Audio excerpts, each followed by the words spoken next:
Cripple, created by Christopher Samuels 2019. The film is of 2 minutes duration and is silent. It features heavily redacted text in black and white, which moves as the film progresses so that we only catch parts of it at a time. Some words are scattered. They are spoken according to the order in which they would appear in a written sentence. The coroner said that when David Clapson died, he had no food in his stomach. David, a former launch corporal in the Royal Signals, had worked in telecommunications for 2 decades and had left his last job to care for his elderly mum. When she died, David applied for JSA to get by, but after missing 2 meetings at the job centre, he had his benefits sanctioned for a month. Without the £71.70 a week for his GSA, he would not afford to buy food or to put credit on his electricity. He died 3 weeks later from diabetic ketoacidosis caused by severe lack of insulin. He was found dead. There was a pile of CVs next to his body. We could not afford to live. Bessie, 51, has to wash her clothes in a bucket since becoming ill. The 51-year-old has agoraphobia, Asperger's and digestive problems, and had worked in her late dad's general store since she was 12. But as her conditions got worse, even part-time hours became impossible. I was crippled with agoraphobia and panic attacks, and by 2011 she had to give up her work entirely. As her illnesses forced her to live off social security, the most basic costs, food, electricity, clothes from a charity shop, were out of reach.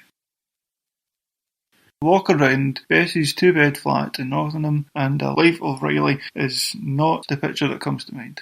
There is no oven in her kitchen, no freezer either, and she began to scrape by on social security. She got rid of that to save money.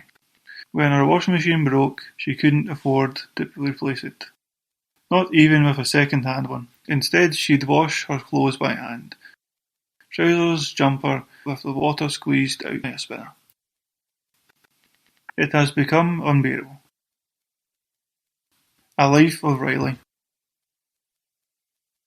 Rachel, 44, in a wheelchair, suffers from fibromyalgia, Crohn's disease, and lupus. All her social care has been axed. Between 2010 to 2017, $6 billion was cut from adult social care.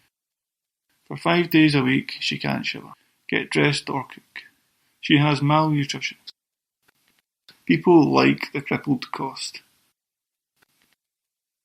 Robert, 34, has been trapped in an attic flat. His flat has become a prison. Robert now needs a wheelchair full-time, but because there is no lift, he's stuck inside. Before he got ill, Robert ran his own interior design company, was a keen gardener, and could be found most days and nights at the gym or out dancing. Accessible housing would have enabled him to keep at least some aspects of his former life, but instead he's lost it all. He has no contact with his old friends. He goes out so rarely that he's developed a severe vitamin D deficiency from the lack of sunlight. The only time he leaves his flat is to go to the hospital, he says. The highlights of my life these days are my medical appointments, when I get to see what the outside world looks like again. No contact, no access, no life.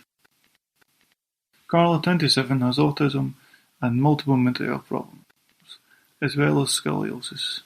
Her daughter Harmony, 6, has ADHD, epilepsy and a learning disorder. Carla has repeatedly asked for support. Disabled women are not supported with their needs, and they are blamed for not parenting properly.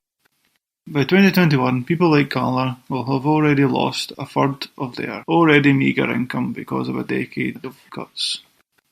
Something is wrong. There is no support.